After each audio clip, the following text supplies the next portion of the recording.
Yeah, I don't even know what podcast this is. Well, welcome to the Brand Innovators podcast, Oh, okay. Natalie. That's where we're at. Yes, it's the Brand Innovators Thank podcast. you for having me. Yeah, thanks for coming on. We try to talk about like the person, the human, like create a Yeah. human connection behind the marketer. Yeah. So that's kind of the thesis. So I'm all about human connections. me too. Yeah.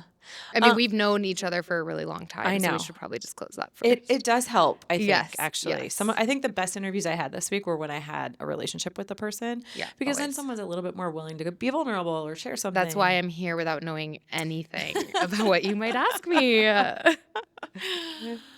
Well, I think I'm going to start with, we were just talking about, it's 2025. We're going into a new year. We were talking about New Year's resolutions. And I guess let's start with, what are you excited for this year? Oh my goodness. This is a big one. Is this where I should hold the mic? Yeah, that's perfect. Great. Yes. This year. So last year was a really, really tough one for me, personally, professionally. So coming into this year, I just keep telling myself, I'm like, okay, 2025, I laid a lot of seeds in 2024, and 2025 is all about watering and seeing them flourish. Yeah.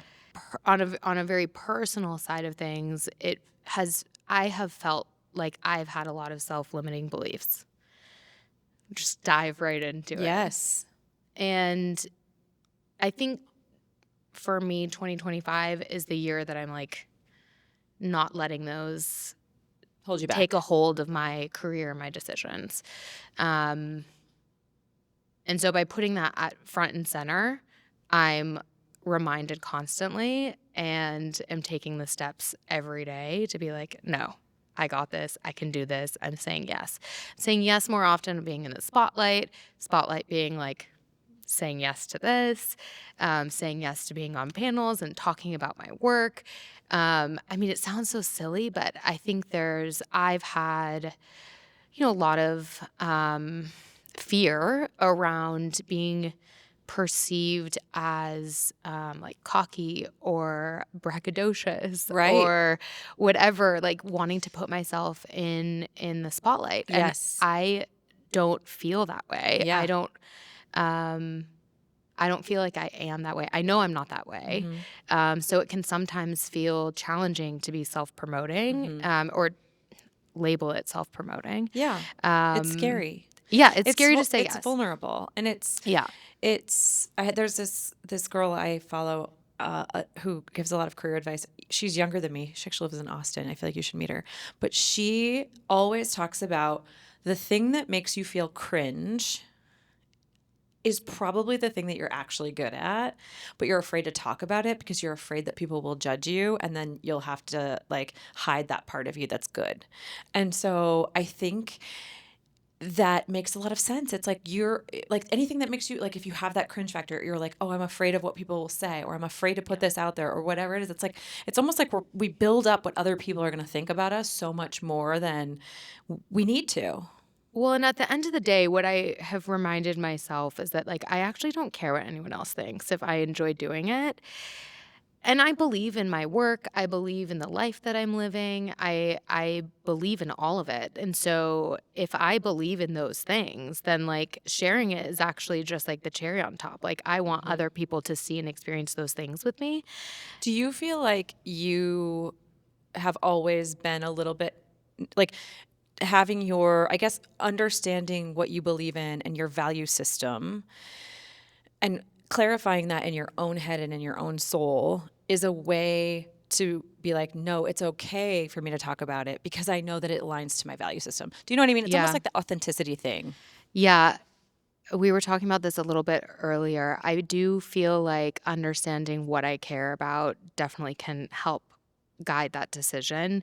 But even in the past for me, when there is full alignment, I've taken a path of being in a backseat or passenger seat. When I was in the startup world, I would very much position myself as being the best right hand to a founder. Okay. Because I wanted them to be... I'm like the hype guy. Don't worry, I'm over here. I will work so hard at whatever this mission is and you can be on stage and getting the credit for it. Yeah. I'll just be over here on the side. You be in the Yeah. sunshine. And I am naturally very comfortable in that position. And I think going back to your original question, it is so important for me to understand the spaces and places that, like, as a leader and as somebody who's doing work that I do think is truly innovative in the spaces that I'm in, that I'm able to share that with people. Mm-hmm. And I think I've gotten those lessons and those reminders actually from the leaders of my own company that I've seen do this with grace and with, like, exceptional poise in a way that I'm like, oh, that's not cringe to me. Like, that Right. is amazing. Mm-hmm. And also in being a people leader and seeing my team succeed and me then saying to them, like, this is a moment for you to relish in that, and I want you to share it with people, right? Whether it's in conversation, whether it's posting on LinkedIn, whether it's like whatever that way is that they want to, but I want them to be proud and not be like, well, it was everybody who did it. Yes, there's always big teams behind everything, especially when you're at a big company. But I want them to feel like they can acknowledge and also be a leader Mm-hmm. to other people who are going to look up to them for those things that they're doing. Right. And so when I realize I'm giving advice like that to my own team and I'm clearly not taking it myself, like there's an opportunity for me to grow as well. Sure. That makes sense. It's like when you would give your advice to your best friend and you're not matching the advice you'd give your best friend. That's when you know Yes. you've got misalignment. Yeah. It's like when you're really good at giving dating advice to Yes. people, but But you're you're bad at awful at dating. dating. That was me when I was single for sure. I'm not single, for the record.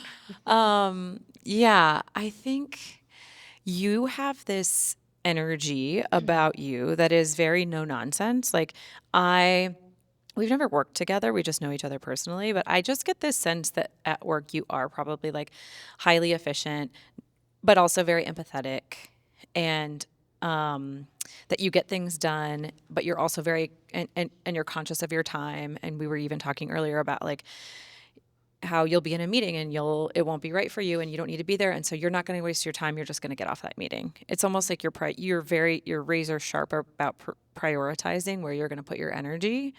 How did you learn that? Like how did you become that way? Because sometimes I feel like you can get, especially as women, we can get pulled in a million different directions. So being crisp and being sharp and being thoughtful about your time and how you're spending it is not always the easiest thing to suss out.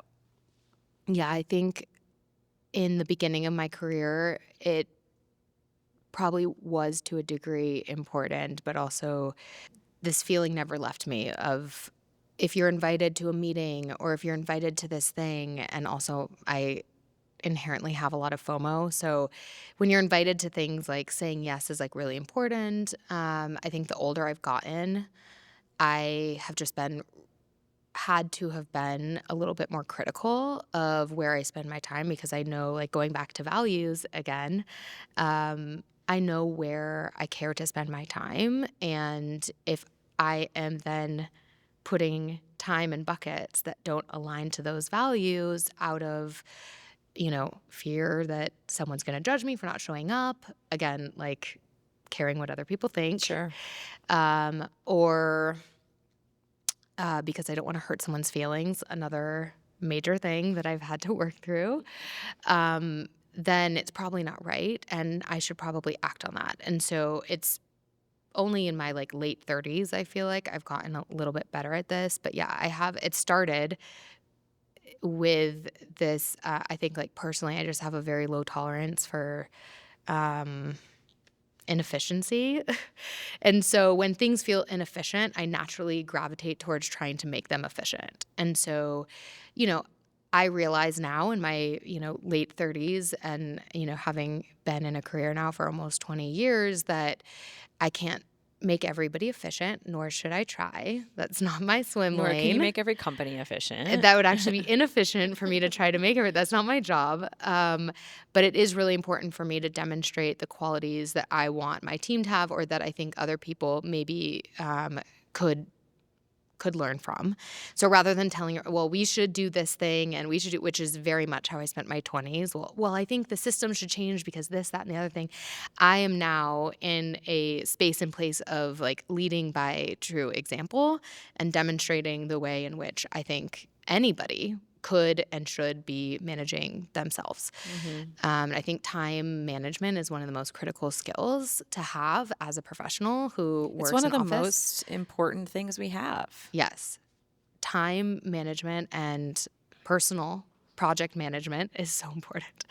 Um, and in that, being able to like say no to meetings. Or get Also, out of them when you're in them when or they're get not out of relevant. them when you were deceived and it's not the meeting you thought it was. These things seem so silly, but it actually is so important It because is. if you can't figure out your own system for doing this, then Yeah. like you are literally spending more than half of your workday just like in confusing meetings that have no objective. And I have no patience for that. So yeah, so No, I'll leave it's hard. meetings. But in the lead by example, it is being clear about what a meeting is about when you set it up, making sure that the right people are on it, whether that's sending a couple messages like, hey, just wanted to check, like, are these the right people from your team to be here, or do you feel like you can take this on your own? Aligning that, really important, setting agendas and pre-read items to a meeting. And this isn't just for your executive team. Like, this is for anybody who you're setting up a meeting for. And I think if we held ourselves more accountable to making meetings great and right for the people that are on them, regardless of level, everybody would probably win. And I think it's that ports over to everything, like personal life too. Have you ever heard of the book or read the book, The Art of Gathering by Priya Parker? A long time ago. Well, she talks about that, about having a purpose for your gathering, whether it's a Yeah. meeting, whether it's a 500-person conference or a 10-person dinner party or whatever it might be, but having a purpose and then protecting the purpose is the number one thing that you can do as a leader or facilitator, or if you're leading that gathering. And I think that we suffer from that at work so often, that there's no purpose, there's Yeah. no agenda, there's no one protecting everyone's time. And there's also not, if there's not a clear leader, then everyone's sort of just kind of Yeah. aimlessly walking through these gatherings, these meetings, these and like spending time on things that isn't because it lacks that purpose. Like, I think it goes back to Yeah. purpose. Yeah, it definitely does. And I'm a big advocate of, and anybody who I work with will probably laugh if they hear this, because they know it to be true, but of like defining roles at the upfront of any new project. Smart. Um, How do you do that? literally say I'm defining roles. Like if I am leading a project or it's kind of an ambiguous project, but I know I'm going to be involved, truly setting up a RACI is always step one for me, even if I'm not the R in the project. Because if I'm going to be influenced by it and I don't know my role clearly, that I am not going to be able to function properly. I'm not going to be able to allow my team to understand their role in it and for them to function properly. So as a leader, I find that it is like such an important role that I can play is like clarifying the role of my team before they jump into Smart. it. But that also helps with meeting management, which is like seems like a very small tactic, but will always ladder up to the overall like project strategy. And kind of managing these components of any project is a skill that I definitely have refined over time. Yeah. But yeah, living in New York also helps you get that skill. I Really? think. Yeah. I mean, think about it. Like when you like leave the house and you're like, okay, I have like 30 minutes to get to whatever. And you're like figuring out the strategy of like how you're going to get there. Am I going to take an Uber? Am I going to take a train or whatever? It's like every minute when I lived in New York felt like it mattered. Right. Whether it was like, okay, I'm gonna like stop by this place to see my friend real quick, and then I'm gonna jump over here. And I felt like I was always doing like multiple things. And I was in my 20s and early 30s, so you're like optimizing. It feels like every second at Yeah. times, and so I have taken a little bit of that mentality too into my life, even though I don't live in New York anymore. Yeah. Of like truly every minute matters. That makes sense, especially when you're on the clock. But I guess how do you think about it when you're off the clock? So when you're in your personal life, like, do you find you're still trying to maximize every minute, or are you able to find some peace and sit and be a little bit more still because you've made space for that to exist? Yeah, it's interesting because I was doing freelancing and consulting full time for so long. I saw my lifetime as in an aggregate versus like work and Work life. and life. Yeah. Yeah. And so it really like flipped the switch for me of like my life is in existence all the time, and there are things that are like maybe house tasks that are important, and then there's like desk job things that are also important, and so you kind of look at it in totality. Interesting. I also have like investment properties that I manage, and so it's like, okay, like this is a job actually because I'm making money off of these Yeah. things. But if something needs to be fixed or there's a problem, whatever, we're turning a tenant. These things, it's really important for me to spend time there, but it's not my 9 to 5, right? So when I started to look at it at an aggregate, then going back to values, um, I was able to kind of figure out where the right balance for me, and it goes in seasons too. Hmm. It totally does. If you could give 25-year-old Natalie some advice, Ugh. what would you tell her? I worked really hard in my 20s. I worked a lot in my 20s, and I don't think that I regret that investment because I think now I'm definitely reaping the rewards of that to a degree. Like I was down to work. I would work like crazy. And I don't think I complained about it either. Definitely didn't instill the best balance, but it allowed me to now have a career that I have a little bit more choice. And I don't think I would have progressed in my career if I wasn't willing to kind of just like get into the trenches. And Well, they say that your early part of your life is for working, and then your middle part is for sort of reaping the benefits of that work, the seeds that you've planted and yeah, watching them grow. And then the latter part is, which we neither of us are there yet, but like giving back, yeah. you know? I don't know, but I think that, I know we talk a lot about Gen Z and marketing and blah, blah, blah, and how they don't like to work hard and whatever, which I just disagree. I disagree with that. Mm-hmm. I think that they like to work differently. And so if there was advice that I had for my 25-year-old self, it would probably be to like consider the other aspects of your life that you want to be investing in. Like when you think about like 10 years, 15 years out, like I didn't really have a vision for what I wanted my life to look like at this point. I just knew that there was a career that I wanted to have and be successful at. And the way in which I thought I could do that was just digging in and working more hours. Mm-hmm. I wasn't wrong, thank God. Yeah. But like that's not always the way to do it either. And so I really respect the other paths that people take to get there. So I think maybe taking a little bit more. I love where I've gotten, but being a little bit more intentional about the path. Or considering how I could have cared for myself a little bit more Yeah. along the way Mm-hmm. would have maybe paid dividends for me today. I wonder if there's an evolutionary human thing in our brains where like we're not wired when we're young to think about the future. Definitely not. Because like none of us do. So we Yeah. just make decisions for the here and now. Yeah. And I think now I'm getting to the point in my life where I am thinking more about the future. And so how does Totally. that, what's the type of life you want to build? How do you spend your time? What are your values? And how do you align the way that you're Yeah. spending your time and like put your energy flow into Yeah. being really thoughtful about that? But back then, like I certainly didn't do that. Well, and it's crazy because I think 2024 was the first year that I felt truly my age. Not having children, and I got married 2 years ago, and so I've had like the marriage milestone, but I don't have children, and I am of childbearing age, and most of my colleagues and friends of my age do have children. Mm-hmm. And so there's a little bit of this, like, what is life supposed to look like at this point when you aren't hitting those like typical milestones that's Mm-hmm. like, oh, it's still kind of open-ended. And for a very long time, up until last year, like I kind of forgot that I am like a true full adult. I know. I mean, I think that all the way. I also don't have children, so I think that all the Yeah. time. Which is crazy, right? It's like, oh, like I'm still like, it's still me in my 20s, just now in my 30s, You know that smarter and doing like cooler stuff. You know that Matthew McConaughey quote from Dazed and Confused where he's like, they get I get older, but they stay the same age. Yes. That has Yeah. been me with my friends too, because I have had to meet new friends that don't have children Yeah. because life changes. People that have kids Yeah. like move and whatever. And so I've Yeah. had like my friends now are like 28. Yeah.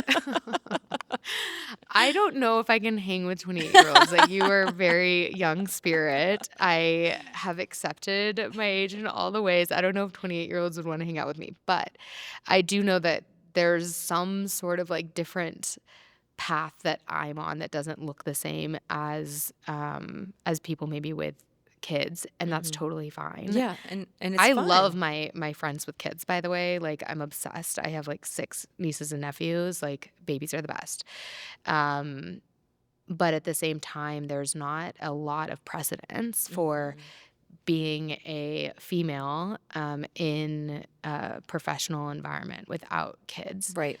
And so I think how I think about navigating work with my life just is a little bit different. And I hmm don't know what that should look like.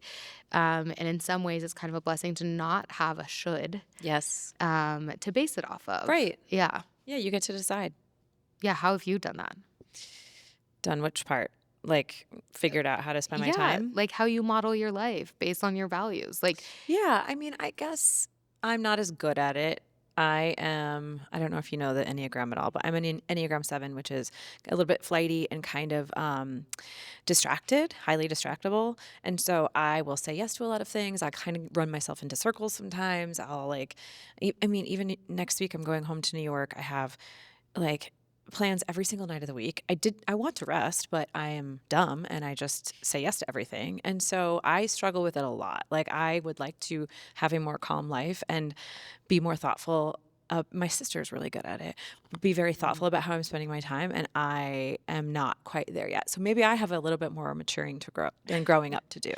well, I feel like when I lived in New York, that was very much my vibe. I feel like the only way in which I've slowed down since leaving New York is being more intentional about how I spend my time when I'm not at work. And I know this probably wasn't the question, and we're a little bit meandering, so I That's apologize. okay. It's a podcast. But I feel like my friend groups have shrunk um, somewhat intentionally, and I'm more thoughtful about saying yes or no to plans Right. because my alternative, like, I'm obsessed with, like, my best friend is my husband, and I want to spend time with him like as almost as much as possible because I Mhm. love being around him. Mhm. But That's I think nice. That's a nice thing to say. it's true. He's the best. Um, but yeah, and we are a family, and like, so this like family unit thing is like different than like having kids family Sure. unit, but it also feels and is to me like extremely Important to important. protect. Yeah, Yeah. important to protect. Yes. So I think together as a couple, we've been, navigating like how do we design our lives as two people who are like incredibly passionate about our work, Mhm. but also about each other. Yeah. And what does that actually look like without kids? If you had to give if you do I mean, I know you do probably give advice. So you get asked for I advice from love. 25-year-olds or young Yeah. people that are either on your team or who in life in general. Like what do you tell them about, "Hey, Natalie, you're you have an amazing job, you have this great career, you've had this amazing career path. How'd you get where you are? Like, do you have any advice for me?" The advice that I tend to give at this stage is follow great people, find great people, follow great people. Don't go for the shiny thing. Um, I am obsessed with my team. There's no way that I could get the work done. Any work that my team is given is because we are all A plus at our jobs. Wow, that's amazing. And having great talent is critical. Um, I would not be in my role right now if it weren't for the people that are there. Because yes, like I love like Delta's amazing. The brand is iconic. Working for it is a dream. but that was like what drew me in. What has kept me there is the people. That's awesome. Yeah, and, like, when you have I was telling somebody this week, but my I have 2 my manager is amazing, and I think at this stage of life, like, my 2025, 2026, 2027 is really about learning to be a leader, That's great. and you can't learn to be a leader if you don't have a great example of a leader, and I have so many that it is, like, unreal. It is amazing, and they all have different styles and different ways that they go about it, but I am like, I have so much to pull from, That's so and lucky. That's yeah, amazing. but, like, I put any brand or company here, if these people were there, I would go, like, because that is something that, sure, you could learn on your own, but it is so impactful for me to have, like, I mean, they're really like mentors to me. I watch by example from them, and like I hope my team was able to do the same for me. But yeah, having an A plus team, finding an A plus team, being a part of an A plus team who really aligns with your way of working and like your priorities and the type of work you want to do and the way you want to do it is like That's really lucky. irreplaceable. That's great. It's irreplaceable. Okay, cool. Well, thank you, Natalie. I'm so Thanks glad for you came having on. me.